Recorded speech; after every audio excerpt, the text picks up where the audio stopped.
8 जुलाई 2024 के दिन यहाँ पर आषाढ़ महीने का सोमवार पड़ रही है। इसीलिए दोस्तों इस दिन का महत्व बहुत ही ज्यादा बड़ा होता है और इस दिन आप लोगों को 2 कनेर के फूल वाला उपाय जरूर करना चाहिए, जो कि पंडित जी ने अपनी अभी की ही कथा में यहां पर बताया हुआ है। तो दोस्तों इस उपाय को आपको कैसे करना है, कब करना है, कहां पर करना है और उपाय को करते समय आपको किन किन बातों का ध्यान रखना है, यह सारी जानकारी हम आपको इस वीडियो में देंगे। तो चलिए दोस्तों उपाय को शुरू करते हैं। देखिए यह दिन इतना खास होता है, इतना महत्वपूर्ण होता है और बहुत सारे लोगों ने इस उपाय को किया भी है और उनको इस उपाय को करने का फल भी जरूर मिला है। अगर आप लोग भी इस उपाय को 8 जुलाई 2024 आषाढ़ महीने का सोमवार के दिन करना चाहते हैं तो आप इस उपाय को पहले अच्छे से समझ लेना, सुन लेना, उसके बाद करना। आपको इस उपाय का फल जरूर मिलेगा और इस उपाय को करने से आपके घर में चाहे किसी भी प्रकार की दुख और समस्या क्यों ना चल रही हो, आपको उसका कारण भी नहीं पता है कि भाई यह समस्या किस कारण से चल रही है। उसका कुछ भी कारण हो सकता है, जैसे पितृदोष हो सकता है या किसी भी तरह का मंगल दोष भी हो सकता है और भी बहुत तरह के दोष होते हैं, कुछ भी हो सकता है। पर आपको इस उपाय को करने के लिए अपने दोष को पता लगाने की भी जरूरत नहीं है। 8 जुलाई 2024 आषाढ़ महीने का सोमवार के दिन इस 2 कनेर के फूल वाला उपाय को आप लोगों को कर लेना है। दोस्तों अब हम समझते हैं इस वाले उपाय को हमें करना किस समय है। तो सबसे पहली बात दोस्तों हम समझते हैं कि यह 2 कनेर के फूल वाला उपाय करना किसको है। तो देखिए यहां पर सीधी सी बात है कि यह 2 कनेर के फूल वाला जो उपाय है यह किस लिए किया जा रहा है।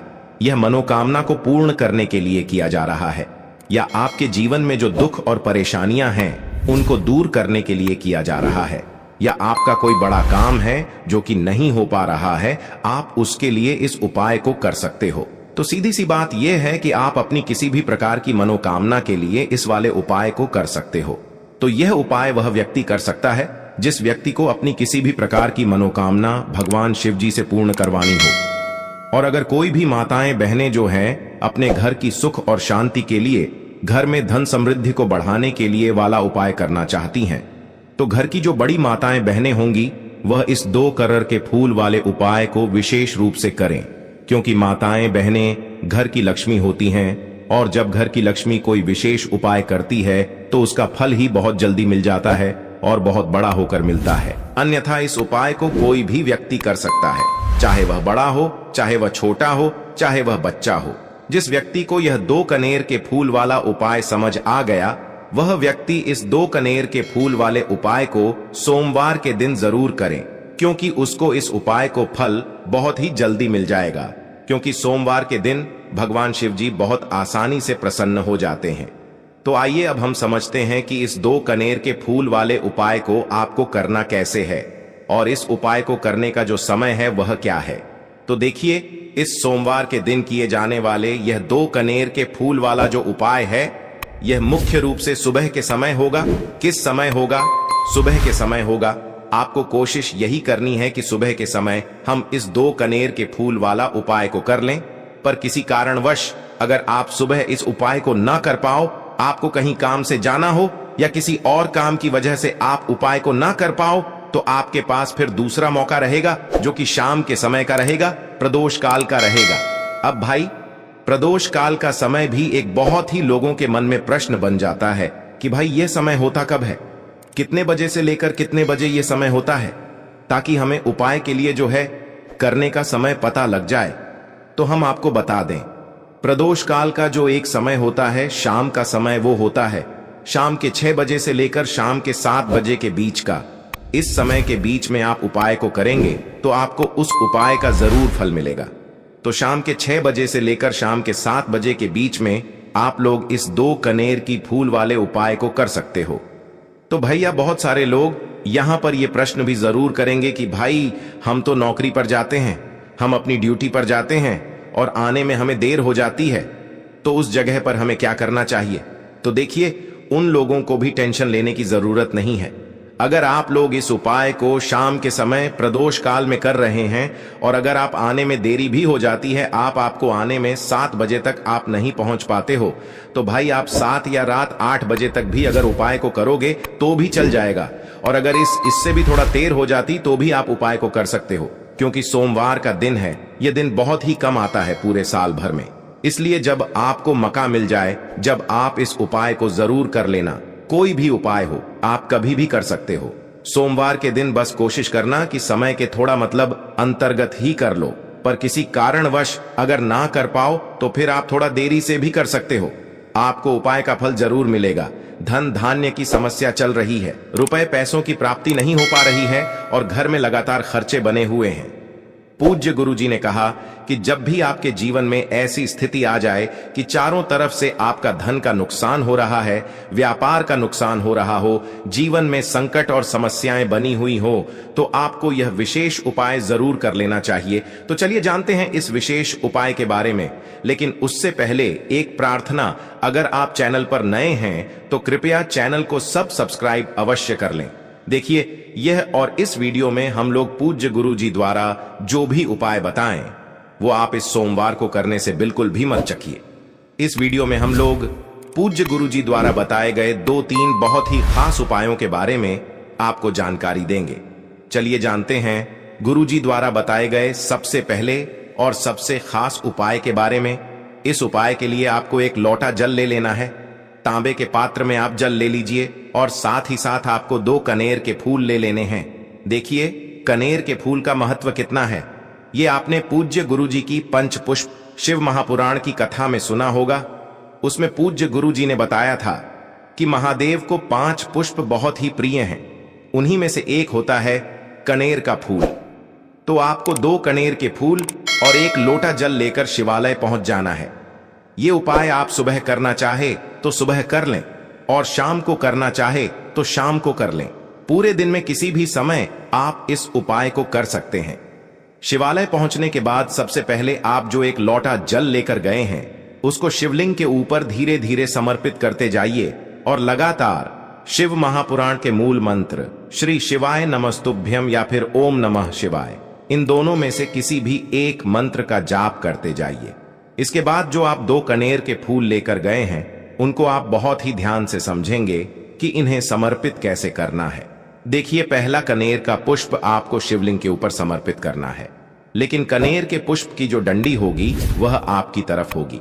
अगर आप शिवलिंग में दक्षिण दिशा में बैठे हैं और उत्तर दिशा की तरफ आपका चेहरा है यानी आपका फेस है, तो आप जिस दिशा में बैठे हैं उसी दिशा में इस कनेर के फूल की डंडी होगी और ओम नमः शिवाय मंत्र का स्मरण कर लेना है। इसके बाद जो दूसरा कनेर का फूल है वो आपको माता अशोक सुंदरी वाले स्थान पर समर्पित कर देना है। लेकिन आप ध्यान रखेंगे कि इस कनेर के फूल की जो डंडी होगी वो जलाधारी की तरफ होगी और इस फूल का जो मुख होगा यानी जो आगे का हिस्सा होगा वो शिव पिंडी की तरफ होगा। जैसा देखिए, इस उपाय में यही महत्वपूर्ण है कि आपको यह फूल समर्पित कैसे करने हैं, इसलिए बहुत ही ध्यान से समझिए। अब ये फूल समर्पित करने के बाद आपको महादेव से प्रार्थना कर लेनी है कि आपके जीवन में जो संकट है, जो समस्याएं हैं, एक समस्या समाप्त नहीं होती और दूसरी पहले आ जाती है। कोई बीमार बना हुआ है, फिर उसके बाद घर का कोई दूसरा सदस्य बीमार हो गया है, कहीं व्यापार में दिक्कत हो रही, कहीं नौकरी में समस्या हो रही है, जीवन में किसी न किसी प्रकार की समस्या बनी हुई है, तो गुरुजी ने कहा कि आपको यह उपाय सिर्फ 1 सोमवार कर लेना चाहिए और आप स्वयं देखेंगे कि कुछ ही हफ्तों के अंदर महादेव की कृपा से आपके घर की सारी परेशानी समाप्त होना प्रारंभ हो गई है। तो दोस्तों, इस विशेष उपाय को आप इस 8 जुलाई 2024 आषाढ़ महीने का सोमवार के दिन जरूर करिएगा।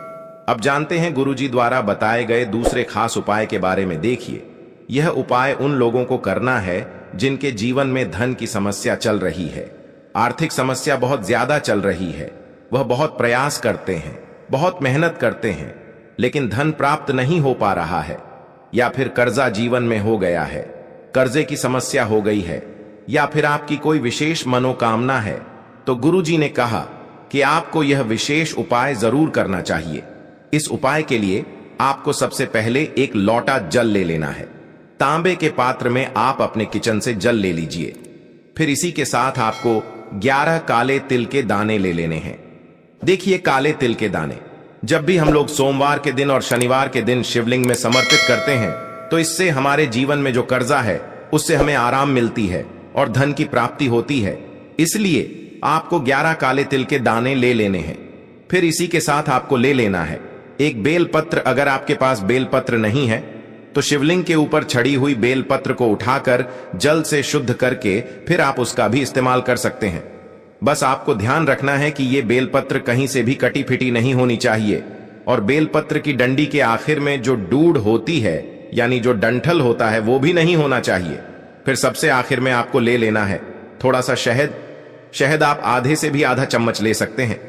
अब ये सारी सामग्री लेकर आपको पहुंच जाना है शिवालय। पूज्य गुरुजी ने कहा कि इस उपाय को भी आप सोमवार के दिन करेंगे और सुबह करना चाहे तो सुबह कर लें या फिर शाम को करना चाहे तो शाम को कर लें। शिवालय पहुंचने के बाद सबसे पहले आप जो 11 काले तिल के दाने लेकर गए हैं उनको एक एक करके इस एक लोटे जल में डाल लीजिए। एक काले तिल का दाना डालिए, ओम नमः शिवाय मंत्र का स्मरण करिए। दूसरा काले तिल का दाना डालिए, ओम नमः शिवाय मंत्र का स्मरण करिए। ऐसे ही आपको 11 काले तिल के दाने डाल लेने हैं और 11 बार ओम नमः शिवाय मंत्र का स्मरण कर लेना है। फिर इसके बाद आप जो एक बेलपत्र लेकर गए हैं उस बेलपत्र की ऊपर वाली पत्ती में देखिए, बेलपत्र में 3 पत्ती होती हैं। ऊपर वाली पत्ती सबसे बड़ी होती है। तो जो सबसे बड़ी पत्ती है यानी जो सबसे ऊपर वाली पत्ती है उसमें चिकनी साइड आपको इस शहद से ओम लिख देना है और नीचे की दोनों पत्तियों में चिकनी साइड आपको नमः शिवाय लिख देना है। जैसे सामने आपको वीडियो में दिखाया जा रहा है ठीक ऐसे ही आपको बेलपत्र की तीनों पत्तियों में ओम नमः शिवाय लिख देना है, लेकिन चिकनी साइड ही लिखना है। फिर उसके बाद आपको यह बेलपत्र अपने हाथ में रखनी है। महादेव से प्रार्थना करनी है कि आपके जीवन की ऐसी ऐसी मनोकामना है।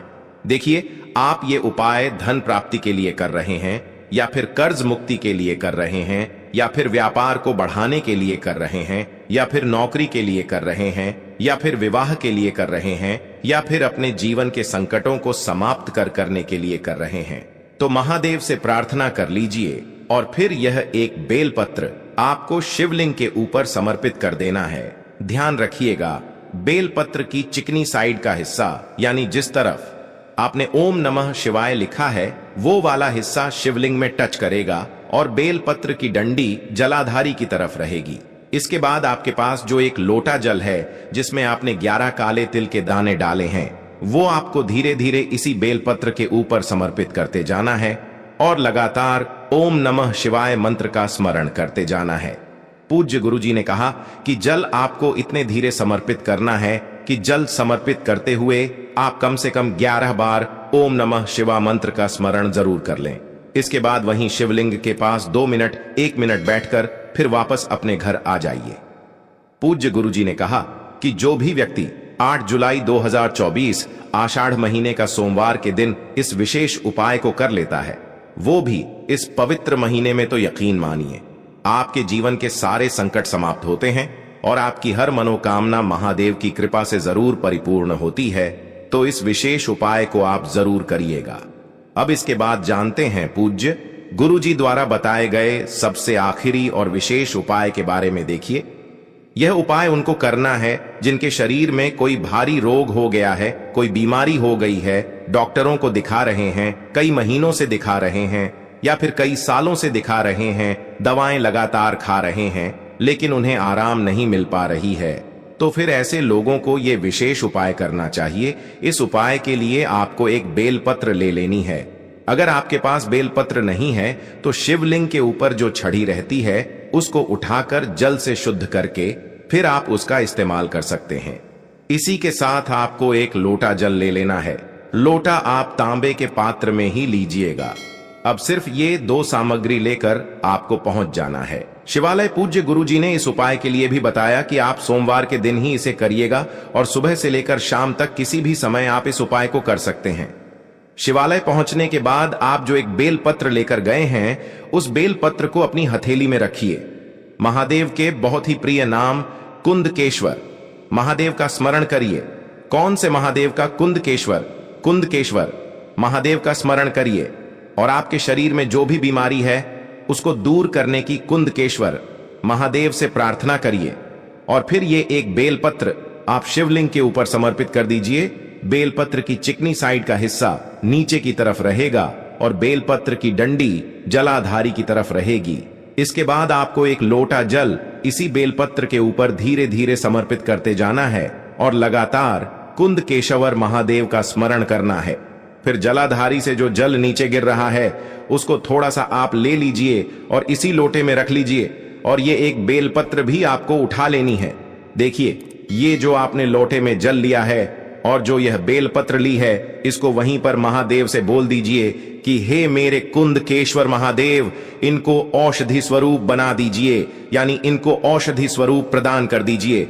और ऐसा कहते हुए आप ये दोनों सामग्री लेकर अपने घर आ जाइए।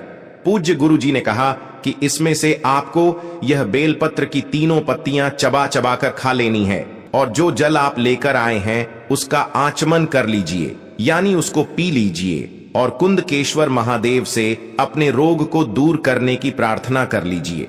गुरु जी ने कहा कि जो भी व्यक्ति इस उपाय को 1 हफ्ते या 2 हफ्ते लगातार कर लेता है, उसके शरीर की बड़ी से बड़ी बीमारी कुंदकेश्वर महादेव की कृपा से बहुत ही जल्दी